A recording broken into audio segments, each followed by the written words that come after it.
Semoga dengan partai umat ini yang mengusung politik identitas nantinya di pemilu di tahun 2024 ya bisa Indonesia ini bisa tentram, aman ya, terutama mementingkan ya masyarakat itu sendiri. Karena partai umat ini adalah partai baru ya, jangan sampai nanti pendirinya sudah sepuh, sudah senior dalam kancah politik, tetapi partai umat tidak lolos ke Senayan. Itu sedih sekali. Ketiga, partai umat secara khusus akan melawan dengan cara yang beradab dan elegan terhadap narasi latah yang kosong dan menyesatkan, yaitu politik identitas. Kita akan secara lantang mengatakan, ya kami partai umat, ya kami adalah politik identitas.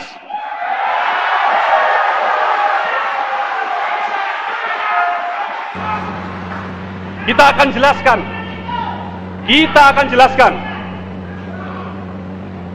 jelaskan, tanpa moralitas agama, politik akan kehilangan arah dan terjebak dalam moralitas yang relatif, dalam etika yang situasional.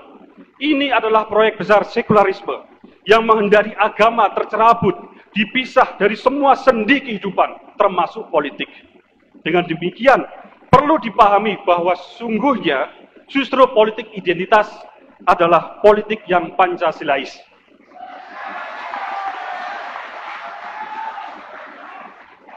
Wa man ahsanu qawlan mimman da'a ila Allah wa amila shalihan wa qala innani minal muslimin.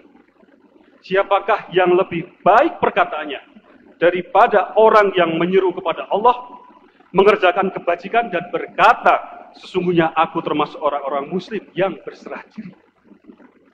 Dalam semangat yang sama, partai umat juga akan membangun perjuangan dari masjid sebagaimana Rasulullah SAW melakukan setelah hijrah.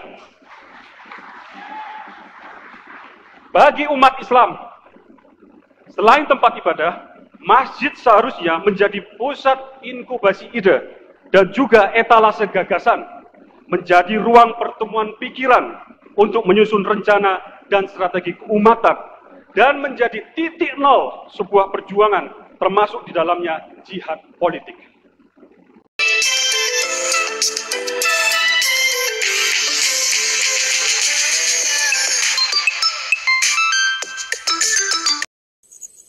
Salam hangat buat teman-teman semua dimanapun berada. Kembali lagi dengan saya Frank Kutoruk. Kali ini saya ingin membahas mengenai politik, yaitu politik yang dilakukan oleh partai peserta pemilu ya di tahun 2024. Saya ingin melihat di sini ya, ada salah satu partai, yaitu partai baru, Partai Umat ya, di dalam acara rakernasnya melalui ketua umumnya mengatakan bahwasanya Partai Umat ini merupakan partai yang mengusung politik identitas dan memulai ya kegiatan politiknya ataupun jihad politiknya melalui tempat ibadah yaitu masjid. Ini sih apabila dinyatakan melalui rakernasnya tidak masalah. Tetapi yang menjadi masalah nantinya ya, ketika Partai Umat sendiri apabila sudah menjadi peserta pemilu ya, berpolitik ataupun berkampanye nantinya di tempat ibadah, bisa-bisanya nanti ditindak oleh Bawaslu sendiri ya, pengawas pemilu. Karena menurut saya ya, berkampanye itu tidak bisa di tempat ibadah, itu salah satunya.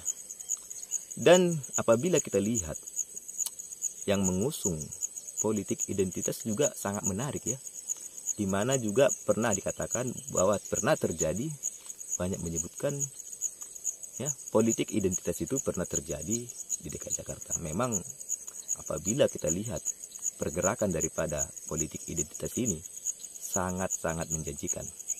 Tetapi Partai Umat sendiri harus berkaca, apakah betul Partai Umat ini yang mengusung politik identitas bisa nantinya bersaing dengan partai Islam lainnya ya, ya meskipun nantinya ya berpolitik identitas, politik keagamaan. Tapi kan banyak juga partai yang mengusung ataupun yang menyebut partainya ini partai yang beragama, ya, agama tertentu. Saya rasa Partai Umat ini harusnya bisalah berbenah, karena di sana ada juga politisi senior, ya, pendiri Partai Umat sekaligus pendiri Partai PAN juga, yaitu Mbah Amin Rais. Harusnya berkacalah, apakah dengan mengusung politik keagamaan ataupun politik nasionalis, partai ini nantinya bisa melenggang ke Senayan. Harusnya bisalah berkaca, kan, karena di sana ada politisi senior yaitu Amin Rais. Ya, kita lihat aja nantinya bagaimana Partai Umat ini bisa menjalankan ataupun, ya, mengusung, ya, politiknya bagaimana nantinya bisa layak maju ke Senayan, layak sebagai wakil di Senayan, ya, membuat wakil-wakilnya di Senayan Partai Umat ini. Tapi politik identitas melalui tempat-tempat ibadah, biasanya berkampanye tempat ibadah itu ada larangannya, ya. Semoga Partai Umat ini kita lihatlah bagaimana nantinya, ya, eksistensinya bagaimana. Karena jika kita lihat Partai Umat ini sendiri pernah ataupun sempat juga dikatakan tidak lolos verifikasi sebagai peserta pemilu, tetapinya bisa menjadi peserta pemilu. Luar biasa Partai Umat ini melalui Amin Raisnya. Ya, menurut saya sih terserah, ya, partai politik itu mengusung politik apa, tetapi kan masyarakat juga yang menilai nantinya. Yang cinta dengan partai politik pengusung politik identitas, ya silahkan dipilih. Ya, yang tidak suka, ya ada partai nasionalis, itulah dipilih. Semoga dengan Partai Umat ini yang mengusung politik identitas, nantinya di pemilu di tahun 2024, ya, bisa Indonesia ini bisa tentram, aman, ya, terutama mementingkan, ya, masyarakat itu sendiri. Karena Partai Umat ini adalah partai baru, ya, jangan sampai nanti pendirinya sudah sepuh, sudah senior dalam kancah politik, tetapi Partai Umat tidak lolos ke Senayan. Itu sedih sekali, ya. Semoga Indonesia tetap damai, aman, tentram, ya, sejahtera. Terima kasih. Selamat sore.